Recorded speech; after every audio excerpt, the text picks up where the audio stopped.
नमस्कार, सुहासिनीज लाईफस्टाईलमध्ये तुमचे खूप खूप स्वागत आहे. देवघरातील मूर्त्या मी अगदी साध्या पद्धतीने कशा प्रकारे स्वच्छ करते ते आज आपण ह्या व्हिडिओतून पाहूया. देवांच्या मूर्त्या तुम्हाला स्वच्छ आणि चमकदारच दिसत असतील, कारण घट बसवण्याच्या आदल्या दिवशी सगळ्या मूर्त्या मी स्वच्छ करून घेतल्या होत्या व पंचामृताने स्नानही घातलं होतं. तर त्यामुळे ह्या मूर्त्या चमकदार दिसत आहेत. पण वैशालीताई मोरे यांची मला खूप महिन्यांपासून कमेंट येत होती की देवांच्या मूर्त्या मी कशा प्रकारे स्वच्छ करते ते दाखवा. तर आज मी त्यासाठी व्हिडिओ घेऊन आलेली आहे. देवांच्या मूर्त्या स्वच्छ करण्याआधी मी अशा प्रकारचं भांडं घेते की ज्यामध्ये देवांच्या चेहऱ्यापर्यंत म्हणजे पाणी येईल. त्यामुळे मला हे देव स्वच्छ करायला खूप सोपे जातात. देवांना स्वच्छ करण्यासाठी मी लिंबाचा वापर करत असते, कारण निसर्गाने दिलेली आपल्याला ही देणगीच आहे की म्हणजे जे निसर्गातून मिळालेलं आहे त्याच्यातून देव स्वच्छ करणे मला हे खूप इझी वाटते आणि चांगलंही वाटतं. खूप जण म्हणतात की लिंबूने करायचं नाही, पण मला वाटतं जे निसर्गातून मिळालेलं आहे तर त्याचा वापर करून आपण देव स्वच्छ केले तर काही बिघडत नाही. तर अशा प्रकारे मी पाण्यामध्ये लिंबू टाकत असते पिळून, आणि देव अर्धा तास मी पाण्यामध्ये अशाच प्रकारे राहू देते. तर म्हणजे देवांना कुठलीही कृत्रिम पावडर किंवा केमिकल पावडर लावण्याची गरज पडत नाही. लिंबामुळे सगळे देव अगदी छान चमकदार होतात. त्यामध्ये मिठाचा वापर मी करत नाही, फक्त लिंबूचा वापर करत असते. देवांचा चेहरा पाण्यात बुडणार नाही याची मात्र मी नक्कीच काळजी घेत असते. फक्त मानेच्या खालीपर्यंत देव पाण्यात ठेवते. माझ्याकडे असलेले तांबे पितळाची भांडी मी कशा प्रकारे स्वच्छ करते हेही दाखवा, ह्याही खूप कमेंट्स होत्या. त्यासाठी याच व्हिडिओमध्ये मी तेही दाखवत आहे. तांबे पितळाची भांडी बऱ्यापैकी थोडी काळपट दिसत आहेत. तर ते मी अगदी इझिली कशा प्रकारे स्वच्छ करते, किंवा अशा प्रकारच्या भांड्यांचा बॉटल किंवा छोटी तोंड असते त्या भांड्यांचं कशा प्रकारे स्वच्छ करायचं तेही सांगणार आहे. तांब्या पितळाची जी भांडी आपण हात घालून घासू शकत नाही, तर त्या भांड्यांमध्ये मी पाणी टाकते आणि पाणी अगदी तोंडापर्यंत पूर्ण घेते. त्या भांड्यांमध्ये मी लिंबू पिळून ठेवते.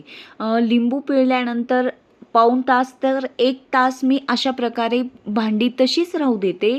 अर्ध्या तासानंतर भांडी ॲटोमॅटिकली स्वच्छ व्हायला सुरुवात होऊन जाते. तुम्हीही नक्की करून बघा. याआधीही मी एका व्हिडिओमध्ये दाखवलेली आहे की अशा प्रकारची भांडी कशी स्वच्छ करायची. माझ्याकडे असलेले हँगिंगचे जे दिवे आहेत त्यांनाही मी अशाच प्रकारे लिंबूच्या पाण्यामध्ये भिजवून ठेवते. पाऊण तास 1 तास राहू देते. त्यानंतर मी स्वच्छ पाण्याने धुवून घेते. ही भांडी मी सतत स्वच्छ करत असते, म्हणजे महिन्यातून 2 वेळेस तरी स्वच्छ होतात, म्हणून ते सतत त्यांची चमक ही टिकून आहे. पण काही भांडी आपण 6-6 महिने स्वच्छ करत नाही, तर अशी भांडी लगेच स्वच्छ होतील का, तर हाही एक प्रश्न आहे. तर त्यासाठी मी तुम्हाला सांगते की त्यासाठी आपण चिंचेचाही वापर करू शकतो. चिंचेमध्ये कोमट पाणी टाकायचे, 10 मिनिट चिंच भिजू द्यायची आणि तांबे पितळाच्या भांड्यांना चिंचेने स्वच्छ करायचं, तेही खूप छान चमकदार होतात. देवांना मी लिंबू टाकलेल्या पाण्यामध्ये अर्धा तास राहू दिले, तर तुम्ही बघितलं कुबेर देव, लक्ष्मी माता म्हणजे सगळेच देव अगदी छान चमकायला लागले आहेत. तर कुठलंही म्हणजे पावडर न लावता या प्रकारे मी देव स्वच्छ करत असते. लिंबाचं पाणी मी काढून घेतलं व त्यानंतर देवांना स्वच्छ पाण्याने मी स्नान करून घेतलं. मी देव कुठून घेतले आहेत ह्याही खूप कमेंट्स असतात. तर मी हे सगळे देव पुणे येथून घेतलेले आहेत. तुळशीबागेमध्ये जे पितळी मार्केट आहे देवांचं पितळी वस्तूंचं, तिथून मी हे सगळे अँटिक देव घेतलेले आहेत. त्यानंतर मी स्वच्छ रुमालाने देव या प्रकारे पुसून घेते.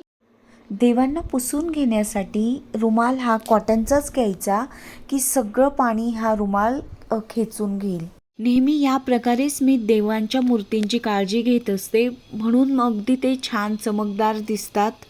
काही जणांना देवांना लिंबूचा वापर करायचा नसेल, तर याला ऑप्शन आपण शिकेकाई पावडरचाही वापर करू शकतो. शिकेकाई पावडरमुळेही खूप छान देव निघतात आणि महत्त्वाचं म्हणजे एवढा सुंदर वास येतो. मी शिकेकाई पावडरचाही खूप वेळेस वापर करते. माझ्याकडे म्हणजे 1 किलो शिकेकाई पावडर बनवलेली असते वर्षभरासाठी आणि त्यामध्ये हळदीचा अगदी किंचित हळद टाकायची. त्यामुळेही देवांना खूप छान चमक येते. त्याचे जे जार मी पाण्यामध्ये टाकले होते, तर बघू शकतात तुम्ही आतल्या बाजूने संपूर्ण स्वच्छ झाले आहेत. काळे डाग संपूर्ण निघून गेले आहेत. न घासता अशा प्रकारे ही भांडी इतकी छान स्वच्छ होतात. खूप काळवंडलेली भांडी असतील तर त्यांना आपण लिंबू मिठाचा आणि चिंचेचाही वापर करू शकतो. या प्रकारे खूप काळवंडलेली भांडीही चिंचेमुळे खूप छान निघतात. नक्कीच तुम्ही ट्राय करा. हे सगळ्यांना माहिती आहे, म्हणजे मी काही विशेष सांगत नाही आहे. पण मी कशाप्रकारे माझी तांबे पितळाची भांडी, देवांच्या मूर्त्या स्वच्छ ठेवते, तर त्यासाठी मला खूप कमेंट्स येत होत्या, म्हणून आज मी स्पेशली व्हिडिओ बनवला आहे. मी बघा ही शिकेकाई पावडर बनवून ठेवलेली आहे.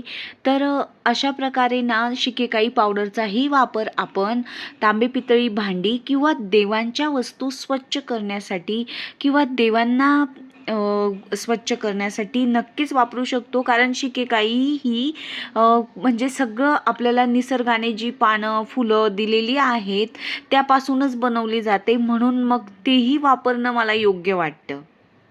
काळवंडलेली भांडी लिंबू मिठाने अगदी छान क्लीन होतात. मी तुम्हाला 3 ऑप्शन दिलेले आहेत, की 3 प्रकारे आपण अशा प्रकारची भांडी व देवांच्या मूर्त्या स्वच्छ करू शकतो.